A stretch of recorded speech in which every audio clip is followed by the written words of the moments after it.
하나님의 말씀입니다. 하나님의 말씀은 다니엘 1장 18절에서 21절까지의 말씀입니다. 다니엘 1장 18절에서 21절입니다. 제가 가진 성경으로 구약 1231면입니다.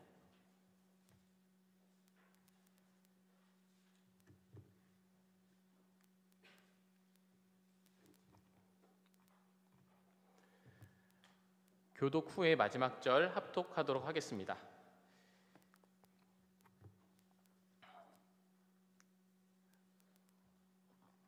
왕이 말한 대로 그들을 불러들일 기한이 찼으므로 환관장이 그들을 느부갓네살 앞으로 데리고 가니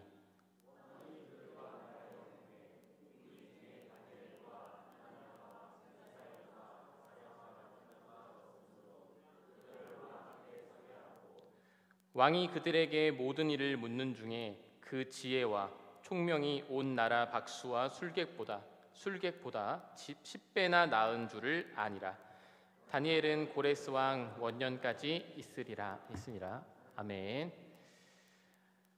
바벨론에서라는 제목을 가지고 하나님 말씀 나누겠습니다. 이 세상이 바벨론과 같다라는 생각을 할 때가 있습니다.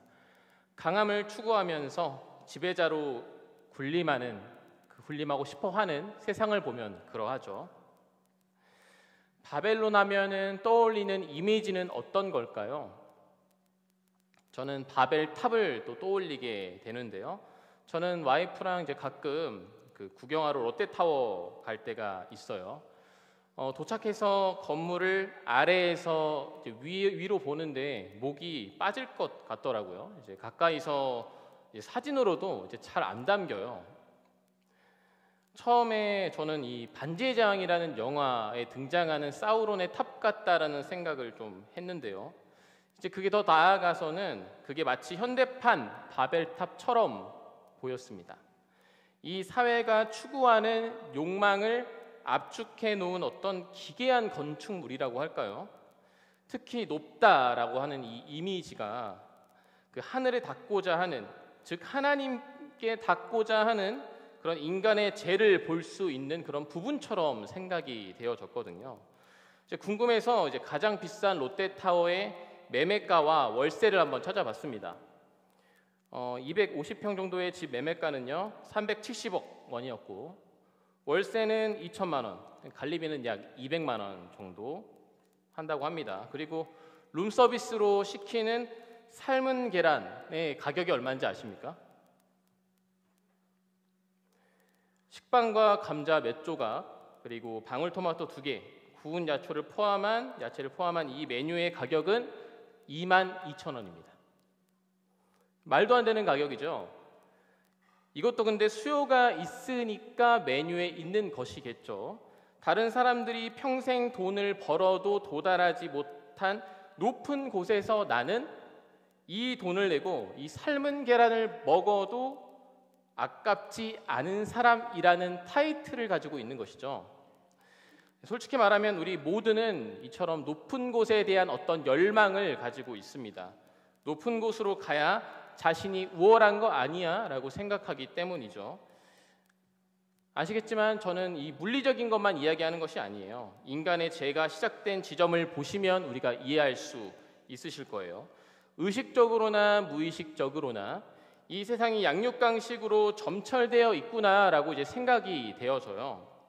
바벨탑에 오르고 싶은 마음은 수단과 방법을 가리지 않고 자신을 치장합니다. 내 주변의 사람의 이름을 빌려서라도 난 높은 사람이 되고 싶어라는 마음이 있는 거죠. 영화 대사도 있지 않습니까? 너그 서장님하고 밥도 먹고 사우나도 먹고 다 했어. 뭐 아시죠? 네. 그러한 재성이 우리도 모르는 사이에 스며들게 되는 것입니다. 그러나 여기서 기독교인은 사회가 부추기는 시스템을 너무 부정할 필요는 없겠죠. 그들의 노력을 단순히 폄훼할 수는 없으니까요. 무엇보다 우리는 이 사회가 말하는 성공보다 구성원으로서 그리스도인이 어떻게 구별되어야 할지를 고민하는 것이 더 중요합니다. 오늘 말씀은 다니엘서 이 말씀은 바벨론을 살아가는 그리스도인의 삶에 대해 돌아보게 하기 때문에 중요합니다.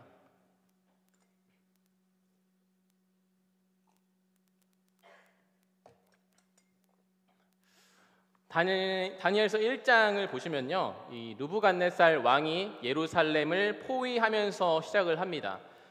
2절에서는 여호와께서 여호야김을 그에게 넘겨주셨다고 말씀하시죠.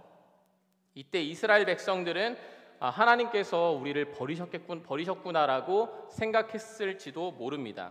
게다가 고대 근동 사회에서 이 땅을 차지하는 전쟁은 이들의 신들의 전쟁이다라고 여겨졌다는 측면을 미루어 보아서 이 식민지 생활을 하는 일상에서 계속해서 백성들은 이 하나님을 향한 어떤 많은 멸시와 조롱을 받았을 것이에요. 그런 하나님께서 이들을 버리신 것이 아니라 능동적인 하나님의 선택이었음을 2절에서 드러내고 있는 것이죠. 느부갓네살이 빼앗으려고 하는 것은 단지 하나님의 성전에 있었던 보물, 도구들뿐만이 아니었습니다. 이스라엘의 아들들과 왕족과 귀족들의 씨를 데려오게 했습니다. 이제 그들은 이렇게 묘사가 됩니다. 흠이 없고 용모가 아름다우며 모든 지혜를 통찰하며 지식에 통달하며 학문에 익숙하여 왕궁에 살만한 소년들이다라고 일컬어집니다. 이러한 조건들은 성경에서 하나님의 뜻을 성취하는 도구로 묘사가 되는데요. 가령 흠이 없다라는 뜻이 있잖아요. 흠이 없다라는 뜻은 제사장이나 재물을 표현할 때 사용이 되고요. 지혜를 통찰한다는 것 또한 제사장의 특권이기도 합니다. 이 묘사는 곧 그들이 제사장과 같이 구별된 존재이자 신앙으로 새롭게 갱신될 이스라엘의 모습을 예언하기도 한다는 것이죠. 느부갓네살은 무력으로 이들을 다스리는 것이 아니라 언어와 문화를 이용하여 이 식민주의를 실행하려고 합니다. 바벨론의 책과 언어를 배우게 하고 그들의 용모를 돋보이게 하기 위해서 왕의 진미와 포도주를 청해서 먹이게 합니다. 마치 가스라이팅하는 것처럼 말이죠. 바벨론의 호의를 받아들이면 결국 이를 행해야 할 위치에 오르게 될 것이니까요. 저는 여기서 눈여겨볼 부분이 언어라고 생각이 들어요. 언어는 민족 고유의 특성을 드러내는 문화 양식입니다. 많은 사례들을 통해서 알게 되는 사실이지만 식민주의를 일삼는 사람들은 가장 기본적으로 언어를 장악하려고 해요. 언어를 사라지게 만들어 중요한 문화와 유산을 사라지게 만들어서 역사 인식을 약하게 만드는 것이죠. 현대 사회에서는 무력으로 나라를 지배하는 경향은 사라졌지만 은밀하게도 언어 교육을 통해 보여지는 모습들이 우리 안에도 있죠. 우리 자녀들은 어린 시절부터 어떤 언어를 배우고 있나요? 영어를 배우죠. 하나의 언어가 지배력을 갖는 것은 단지 그 언어 자체가 우월하거나 가학적이거나 합리적이어서가 아니에요. 특정 언어를 사용하는 집단 혹은 나라가 영향력, 지배력을 가지고 있기 때문입니다. 그래서 강대국이 다른 나라를 지배할 때 그들의 체제와 정신을 붕괴하는 방식으로 처음 선택하는 것이 바로 언어예요. 그래서 예전에 프랑스가 그랬죠. 아프리카 사회가 발달해야 한다면서 프랑스어를 사용하게 했고 그들의 노동력을 강탈한 아픈 또 과거가 있습니다. 우리도 그렇습니다. 일제 강점기 때 일본어를 강제로 사용하게 된 이유도 동일하죠. 그들과 그 나라의 언어로 문화를 교류하게 되면서 점차 역사를 망각하게 만드는 것이죠. 저도 와이프가 이제 아이들을 언어 교육 쪽에 종사를 하다 보니까 여러 가지 이야기를 듣게 되는데요. 항상 저에게 한숨을 쉬면서 이야기하는 내용은 먼저 모국어를 잘해야 된다라는 거예요. 모국어를 잘하는 애들은 이제 다른 언어도 빠르게 배울 수가 있다라는 이야기인데요. 이제 반대로 말하면 모국어 표현력과 어휘가 부족한데 언어가 확장될 수 없다라는 거죠. 우리나라는 이제 영어 유치원이 있을 정도로 언어와 관련하여 이 조기 교육에 대한 어떤 긍정적인 측면도 있지만 한편으로는 이 언어가 가지는 파괴력에 대해 생각해 볼 수 있는 논의도 필요하다고 보여집니다. 우스운 이야기지만 그러다가 영계 국어가 될 수도 있어요. 저도 이제 독일에서 한번 이제 생활을 좀 하면서 이 독일어는 아는데 이 한국 단어가 기억이 안 난 적이 있어요. 너무 독일어에 몰입을 하다 보니까. 근데 사실은 저도 그게 말이 안 된다고 생각을 했거든요. 그래서 이제 와이프한테도 물어봤습니다. 당신도 중국어 단어가 기억이 안 날 때가 있어? 하니까 뭐라고 했냐면 당연하다고 이야기하는 거예요. 자기도 기억이 안 난대요. 한자인데도 불구하고. 나랑 이제 듣는 거는 중국어, 한국어 이제 아무런 차이가 없다라고 이야기를 하더라고요. 많은 언어를 배우는 거는 좋은 일입니다. 우리의 이해의 폭을 넓혀줄 수 있어요. 그러나 이 언어 교육 안에 가려진 욕망은 마치 느부갓네살처럼 우리를 유혹하기도 합니다. 높은 곳으로 가기 위해서 언어를 배워야 한다라고 말이죠. 한편으로 창세기 11장에서 하나님께서 바벨탑에서 말을 뒤섞어 놓은 근본적인 이유가 이 인간의 교만과 탐욕 때문이라는 것을 생각하면은 이 언어에 대한 어떤 경각심도 생기는 것 같아요. 그런 바벨론에서 살아가는 오늘의 그 소년들이 있습니다. 포로의 상황 속에 갇혀 있는 이 소년들의 모습은 어떠합니까? 하나님의 뜻을 올바르게 수행하고자 하는 그런 담대함을 갖고 있습니다. 먼저 이들은 바벨론식 이름으로 불려지게 됩니다. 벨드사살, 사드락, 메삭, 아벳느고라는 이름으로 불려지게 되죠. 이들은 강제적으로 이름이 바뀌고 다문화적 삶의 현실에 놓이게 되었습니다. 새로운 이름과 새로운 땅에서 생활하는 이들은 바벨론에게 휩쓸리지 아니하고 명확한 자기의 주체성을 가지고 있습니다.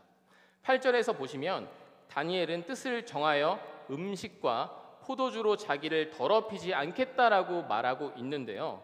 더럽히다라는 단어는 구약에서 종종 율법적인 의미인 제사에서 사용되는 단어예요.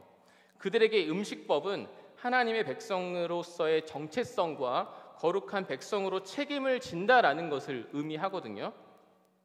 뿐만 아니라 고대의 왕의 음식을 먹는다는 것은 왕의 선물을 받는다는 의미인 동시에 이 사회적인 유대 관계, 사회적 부채를 인정하는 것이었습니다.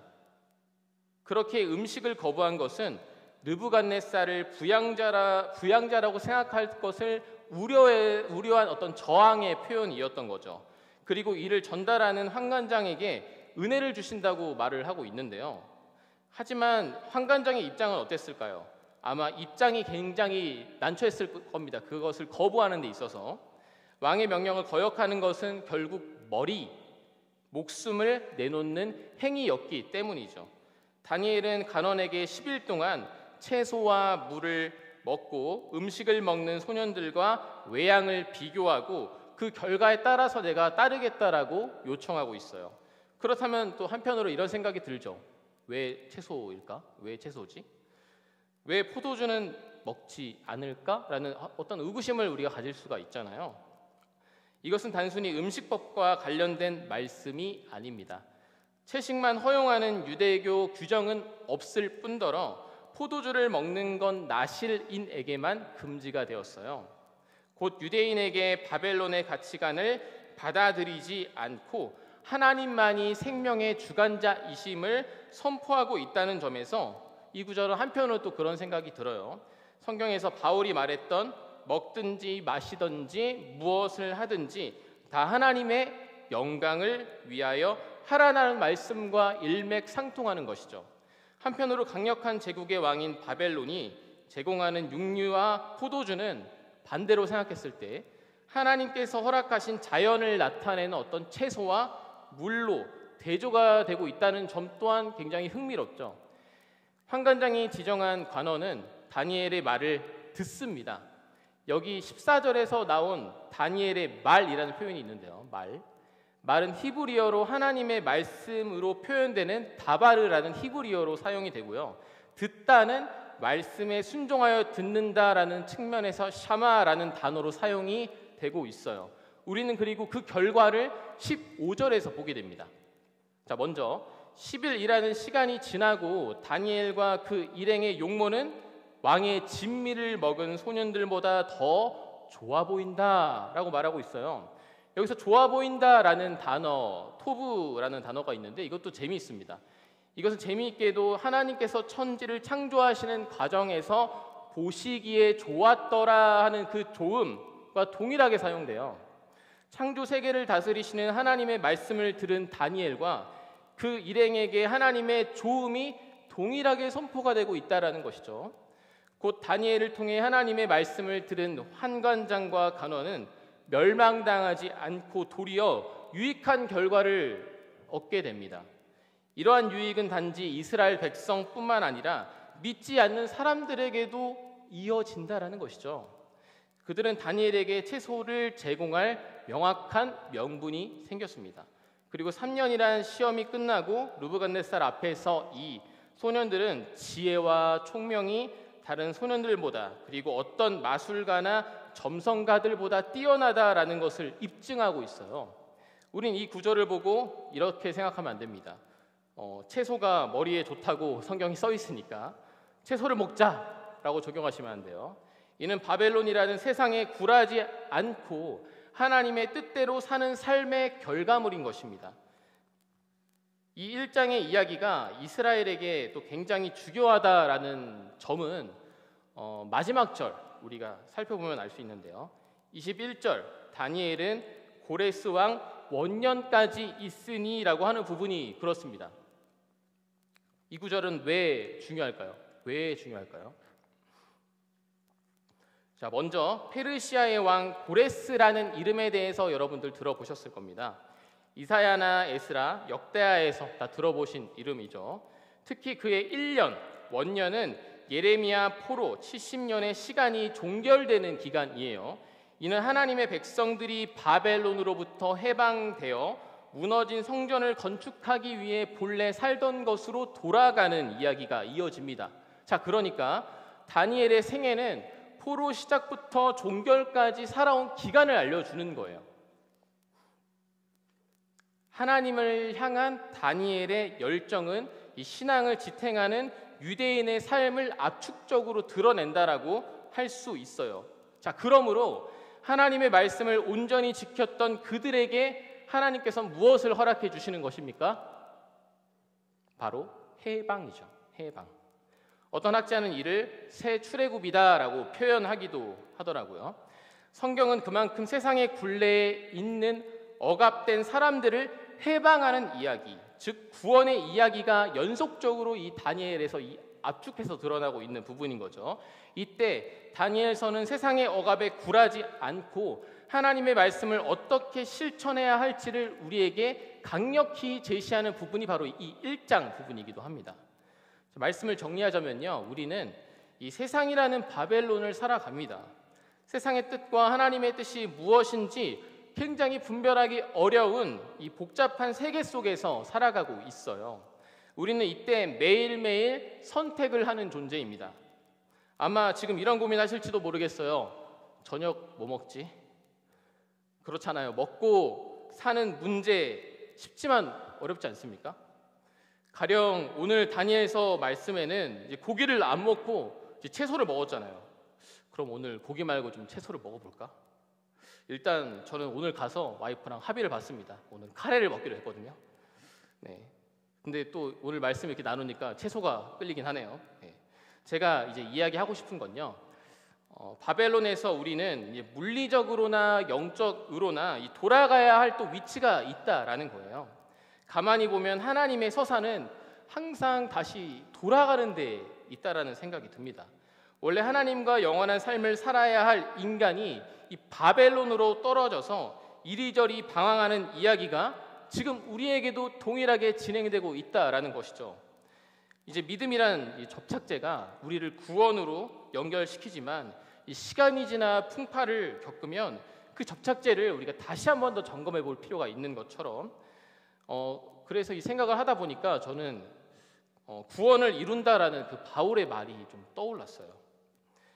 바울은 항상 복종하여 두렵고 떨림으로 너희의 구원을 이루라라고 말씀하시잖아요. 누구든 이 구절을 행위로 구원을 받는 데 중점을 둔다고 이야기하시는 분들 있지만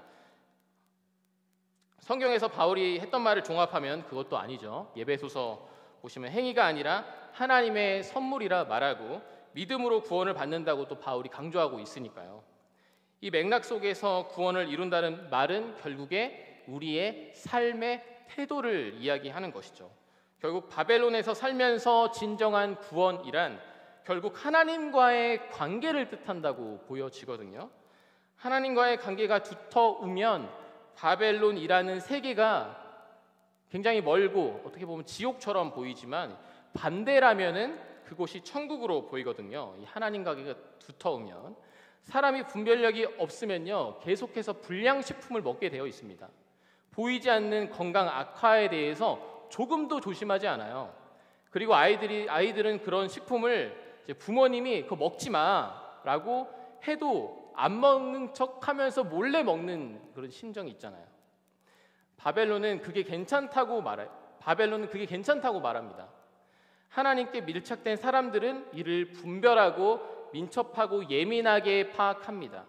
구원은 믿음이란 토대에 세워지고 더 붙는 연습을 이 세상 가운데 하는 거예요.